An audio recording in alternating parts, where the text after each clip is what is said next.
ጠይቃለሁ። በእኔ በኩልም ባሉ ሰዎች ታስጠይቃለሁ። አሁን የመጨረሻ ደረጃ ላይ ነኝ ያለሁት። ሚዲያ ግን ከመውጣቴ በፊት ግን ማወቅ አለብህ ምናምን ውጭ አለኝ። ኦልሬዲ ሚስቴ ጋር ስለተፋታን ምንም እንትን የሚልብኝ ነገር የለም። ድሮም የምሰጋ የነበረው ንብረት ስላለኝ ነው፣ በስሟ ንብረቴን እንዳላጣ ነው። አሁን ኦልሬዲ አጥቻለሁኝ። ስለዚህ ምንም የሚፈጠርብኝ ነገር የለም። ውጭ ሚዲያ አለኝ። ገባሽ? ሰውየው የሰፈሩ አካባቢ የሆነ ሰው ነው የነገረኝ ምናምንና ደርሳለች። ሚስቱ ግን አልሰማችም። ከትናንት ወዲያ ደግሞ የሆነች ልጅ ደውላልኝ ነበረ። ደውላልኝ ሚስቱ 2 ልጅ ብቻ ነው ያላት። እኔ ከሚስቱ 2 ሴት 1 ወንድ እንዳለው ነው የነገረኝ። ወንዱ ልጅ ግን ከሌላ ቦታ ነው አለችኝ። ከሱ ጋር ሁለት ሴት ነው ከሚስቱ ያለው። ከሌላ ቦታ ማለት ሚስቱ ከሌላ ቦታ። ወንዱ ልጅ ግን የሌላ ሴት ነች። ከሌላ ሴት የወለዳት ናት። ወንዱ ከሌላ ሴት ወልዶት ማን ነው እያሳደገው ያለው? አላቅም የት እንደሚያድግ።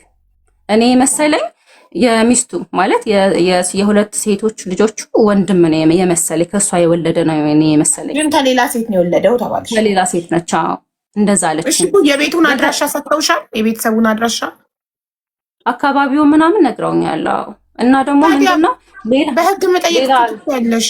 አድራሻው ከተገኘ በህጉ እኔ እንደምፈልገው አይደለኝም። ህጉ ገባሽ አይደል? በህግ የሚሄድልኝ የሚያግዘኝ ሰው ፈልጋለሁኝ እኔ። አሁን ሌላ ነገር አይደለም እኔ የምጠይቀው ዲኤንኤ ምርመራ ብቻ እንዲደረግልኝ ነው። ገባሽ? ዲኤንኤ ምርመራ ያድርግ፣ አባትነቱ ይረጋገጥ፣ እኔም ሀቄ ይውጣ። የነገ የልጅ ማስመርመር ዲኤንኤ አስገድዶ ማስመርመር የሚችለው ፍርድ ቤት ነው። እሱ ጋማ ተይዞ ከላዩ ላይ ፀጉርም ሆነ ምንም ተወስዶ ዲኤንኤ መደረግ የሚችለው በፍርድ ቤት ነው። ገባሽ? አንድ ሁለተኛ ደግሞ ሚዲያ ላይ ሰውየው መታወቅ አለበት፣ ፎቶ መለጠፍ አለበት። ምክንያቱም በጣም የብዙ ሴቶችን ህይወት ልክ ያንቺን ህይወት እንዳበላሸው የብዙ ሴቶችን ህይወት እያበላሸ ይሆናል። ገባሽ? እንደገና ሚስቱ ደግሞ አታቅ ይሆናል። እስካሁን ሚስቱ አንቺ መኖርሽን ታውቃለች? አይ የምታውቅ አይመስለኝም። የሚገርምሽ ነገር እንደኔው ከኔ ቤት እኔ ከነበርኩበት ቤት ሁላ ጸንሳ አርግዛ ወደ ቤተሰብ የላካት ልጅም እንዳለች ነው የተነገረኝ። አሁን ተመልከች እንግዲህ ሚስቱ አውቆ ይሆን አልፈትቻለሁ ያለሽ? አውቆ ይሆን አልፈትቻለሁ ያለሽ? አውቆ ነው። አልፈታም። አብረው ናቸው ከሚስቱ ጋር። ከመጀመሪያውም አልፈታም። ተጣልተው ተመልሰው መጀመሪያው ሚስቱ ታዲያ እሺ እሱ ሙስሊም ነው፣ ሸሪያ ፈቅዶለታል። ለምን መዋሸትና ከሚስቴ ጋር ተፋትቻለሁ ብሎ አንቺን ማግባት አስፈለገ? ሚስት እንዳለው ነግሮ ሁለተኛ ሚስትነት ፍቃደኛ ከሆንሽ ማግባት እየቻለ ፍቃደኛ ካልሆንሽ ትቀሪያለሽ። ገባሽ? እውነቱን ተናግሮ ሚስት እንዳለው ተናግሮ ሁለተኛ ሚስት እንደሆንሽ ተናግሮ ለምን አያገባም? ለምን ከሚስቴ ጋር ተፋትቻለሁ ብሎ ዋሽቶ ያገባሻል? አላቅም ለምን አስፈለገ እንደዚህ። ወይ ትዳር አለኝ ካለ ወይኔ እሺ አትለኝም ብሎ ስላሰበ ነው የሚሆነው። ከዛ መሀል ላይ ደግሞ ትዳር እንዳለው ስደርስበት እኔ ሳውቅ ምንድነው ምክንያት ያቀረበው እንዴ ፈታሃል ነበር እንደ ሚስትህን ምናምን ነገር ስለው ምንድነው ንብረት አለኝ በስሟ ነው ያለኝ። ንብረት በስሟ ስላለ በምን ምክንያት ያጣው? አሁን ግን ንብረቴን አላቅም ችግር ደርሶብኝ እንደዚህ ንብረቴን አጥቻለሁኝ። ኦልሬዲ እሷ ጋር ምንም የቀረኝ ነገር የለም። ተፋትቻለሁኝ ከሷም። ብትከሽኝም ሚዲያም ብትወጪ ምንም አታመጭም፣ ምንም እኔ የሚደርስብኝ ጉዳት የለም ነው እሱ ያለኝ ማለት ነው። በጣም ጥሩ እሺ። ይኸውልሽ መጀመሪያ ፎቶውን እንዳትለጥፊ። ለጥፈሻል በቤትሽ? አይ አላውቅም። እንዳትለጥፊ ስልክሽን ላኪልኝ በሞዴሬተር በቤቲ በኩል እኔ ላናግረው። መጀመሪያ ካልተስማማ ፎቶን እንለጥፍና ቪዲዮ እንሰራለን፣ ድምፅ እንሆናለን ለሌሎች ሴቶች በሱ ህይወታቸው እንዳይበላሽ እንዳንቺ። እንደገና ደግሞ በህግ ደግሞ እርቅ ሚዲያ እንሄድልሻለን በህግ ብለውሻላ። እኔ ደግሞ እንዳልክ ቁጥሩ አለኝ፣ እናወራለን፣ አናግረዋለሁ እንዳልክ እኮ ኦልሬዲ አናግሮሽ ነበር መሰለኝ። አንቺ ጋር እንድገባ ሁላ ፈልጎ ነበር እንዳልክ። እኔ ለምን ስራ መስራት ፈልጋ በጣም ብዙ ከተለያየ ሰው ስለሚላክልኝ አላየሁትም። እኔ ማግኛገር ስፈልግ ነው ገብቼ ስማቸውን ስጽፍ የሚመጣልኝ የምፈልጋቸው ሰዎች እንጂ ዋትሳፔን አላየውም። አሁን ባሳየ 1700 ምናምን ሜሴጅ አለ ዋትሳፔ ያልተከፈተ 1796 ሜሴጅ አለ ዋትሳፔ ላይ ያልተከፈተ ብታምኝም ባታምኝም። እና እኔ አንድን ሰው ስፈልገው ነው ገብቼ ሰርች ባር ላይ ስማቸውን ጽፌ ወጥቶልኝ ማናገረው እንጂ እንትን አልልም። በጣም ፎሎም እንድታስደርግሽ ምናምን እኔ ፎሎ አካውንቴ እንዳድግልኝ እንድሰራ መስራት ፈልጋለሁ። ልጄ ማሳደግ ፈልጋለሁ። እኔ ሀቄ እንዲወጣልኝ ነው። ምክንያቱም ይሄ ጉዳይ የልጄ የወደፊት የማንነቷ ጉዳይ ጥያቄ ነው የልጄ ማለት ነው። እና አባቷን ደግሞ ማወቅ አለበት። እዚህ ጋር ያላችሁ 4000 ሰዎች ዛህራን ፎሎ አድርጓት እባካችሁ። ስራ እንድትሰራ እድሜ ልኳን የሰው ጥገኛ ሆና እየለመነች እንዳትኖር ስራ እንድትሰራ ፎሎ አድርጓትና ባለሙያ ናት፣ የፌሻል ባለሙያ ናት። እዛው ኢትዮጵያ ውስጥ ሆና ልጇን እያሳደገች በሙያዋ መስራት እንድትችል ተቀጥራም ቢሆን ለመስራት ፎሎ ያስፈልጋታል እና ፕሊዝ ፎሎ አድርጓት። ግን የተማረውም ያልተማረውም ሴት እንደዚህ በወንድ የሚታለል ከሆነ በጣም ያሳዝናል። ከሱ በላይ እኔ ያናደደኝ ያንቺ ሁሉን ነገር እንደ ከብት እሺ ከቤት እንዳትወጪ በር ቆልፎብሽ እሺ ግዴ ማለቴ ቅድማው እንዲህ ስትለኝ ያው ባሌ ስለሆነ ከሱ ትዕዛዝ መውጣት ስለሌለብኝ ስትል እሺ አልኩኝ። በቃ እኔ ስለዚህ ባላችሁ መርዝ አምጥቶ ይህንን መርዝ ጠጪ ካለ ባል ነውና የባል ትዕዛዝ አይጣስም። ስለዚህ መርዟን ጠጥተሽ ዳይ ትሄጃለሽ ማለት ነው። እኔ ምን መሰለሽ ይሀቡዬ እዚህ ጋር ማለት ነው እኔ ሁሉን ነገር እሺ እያልኩኝ ከሱ ጋር የኖርኩት አንድም የምሄድበት ቦታ የለም። ሲቀጥልም ደግሞ ከሱ ጋር እኮ መሄድ እችላለሁ ወይም ማለት በሆነ አጋጣሚ እኮ በር ይከፈታል። አብረንም እኮ እኔ የሆነ ቦታ ሲሄድም ወደ ሱቅ ምንም እንሄዳለን እኮ ያኔ እንትን ማለት እችላለሁ። ግን ምንድነው ከሱ ጋር ከወጣሁኝ የሚሆነው ጣፋንታዬ አረብ ቤት ተመልሼ የሚሄድ ነው። ሊቭ ላይ ኦንላይን አያሰራኝም። ይሄ ለምን መጣ?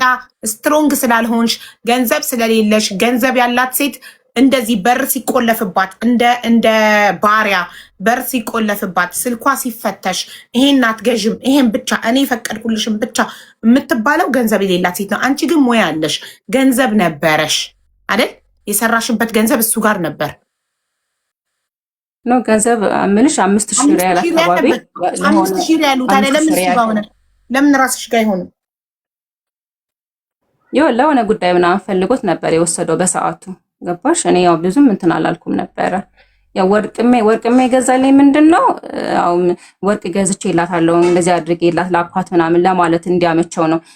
ቢቸግርሽ እንኳን ትሸጫዋለሽ ብሎኛል። ወርቁንም ማለት ነው እንደሚጠፋ ኦልሬዲ እሱ ቀድሞ ያውቅ ነበረ። አንቺ ስማርት ብትሆኚ ዛራ ይገባሽ ነበር። እንትኑን ወርቁን ምንድነው ላፕቶፕሽን ሽጪ ብሎሽ አልሸጥም ይጠቅመኛል ላፕቶፕ ስትዩ ምንድን ያለሽ? እንደዛ ከሆነ ሲርብሽ እንደ ምግብ ትበይዋለሽ አለሽ አይደለ? ዳት ሚንስ ኢትዮጵያ አስገብቶ ሊወረውርሽ እንደሆነ ይሄ ትልቅ ምልክት ነው። አንቺ አልገባሽም እንጂ ገብቶ እኔ መመልሽ በቃ በኋላ ላይ ነው የፈለገ ነገር እኔን ቢክደኝም ግን ልጁን ይክዳል ብዬ እኔ አልጠበቅኩትም። ገባሽ አይደል? ከኔ ጋር እንለያያለን፣ ልጁን ግን ይረዳል፣ ያግዘኛል ምናምን ስጠነክር ምናምን ደግሞ መስራት ስችል ደግሞ የእሱን መርዳት አልፈልግም፣ ልጄን በራሴ ሰርቻ አሳድጋለሁኝ የሚል እንትን ነበር የነበረኝ። በሰዓቱ ግን ምንም ስላልነበረኝ በቃ የግድ የእሱ ጥገኛ መሆን ነበረብኝ። ለልጅ የሚያስፈልገኝ የቤት ኪራይ እሱ ካላገዘኝ ከየትም ማምጣት አልችልም። እኔ አሁንስ ገባሽ? ይሄ ትክክል እንዳልሆነ ልጅ ስላለኝ ባል አይተወኝም ማለት ትክክል አለመሆኑን አሁን ተረድተሻል? ወንድ ልጅ ሳይሆን ልጄን አይተዋትም ነው ያልኩት። ልጄን ከመሰረቱ እኔ ከእሱ ጋር ፕላን የለኝም እኮ ተወ እሱ። እኔ ግን አምኜው ነበረ ከሱ ጋር እኮ እንደማልቀጥል እኮ ያውቃለሁኝ። ፕላን የለኝም እኔ ገባሽ? እዛ ጋር ተገድጄ ነው ችግር ነው ያቆየኝ ነበረው። የተስማማሁትም ደግሞ ወደ ኢትዮጵያ ለመምጣትም ደግሞ የተስማማሁት በቃ ጭንቅላቴን በብዙ ነገር እየበረዘኝ ነበር። እዛ ቁጭ ብዬ በጣም እያጨናነቀኝ ነበረ። አትሊስት እንኳን ጥሎኝ እንኳን ቢመጣ እኮ እኔ ጠንክሬ ሰራ ነበር። እዛ 3 ወር ጽንሱ እስከሚረጋጋ ድረስ እንደምን የምታገስና ከዛ በኋላ ስራዬን እቀጥላለሁ። ዛህራ ለዚህ ነው ቅድም ያልኩሽ። ልክ ምን ይመስላል መሰለሽ እሱ ያደረገብሽ ነገር፣ ሴት ልጅ ጓደኛሽ ሆና ወይ በቅናት ስትበልጫት በሆነ ነገር አንቺን ለመጣል አንቺን ለመስበር እንደምታደርገው አይነት ጥረት ነው ይሄ ሰው እያደረገብሽ። እንደዚህ የሚያደርጉ ወንዶች ደግሞ ሴት ልጅ ከነበረችበት ጥሩ ህይወት ወደ ህይወቷ መጥተው ስራዋን አስትተው ከነበረችበት ጥሩ ሀገር ወደ ኢትዮጵያ ወስደው ወርውረው በድህነት የሚያሰቃዩት ምርጫ እንድታጣ ለሱ ከመታዘዝ ውጪ ምርጫ እንድታጣ እሱ የሚላትን ነገር ሁሉ ብቻ የማድረግ ምርጫዋ እንዲሆን ከጓደኞቿ ከቤተሰቦቿ ከሁሉ ነገር ነጥሎ ብቻዋን አስቀርቶ አቅም እንዳይኖራት የሚያደርገው ናርሲስቲክ የሆነ ወንድ ነው። በጣም መጥፎ ወንድ፣ በቃ ጤነኛ ያልሆነ አይምሮን የሚያመው በቃ እሷን ዲስትሮይ ማድረግ እሷን ማበላሸት አቅም እንዳይኖራት በቃ ማንም እንዳያምናት በቃ የሚያደርግ እንጃ። የዚህ ሰውዬ ከባድ ነው በጣም። አሁን የሪ ምጣ ሊወጣ ስለሆነ ዛህራን ፎሎ እያደረጓቸው ትቀመጥ።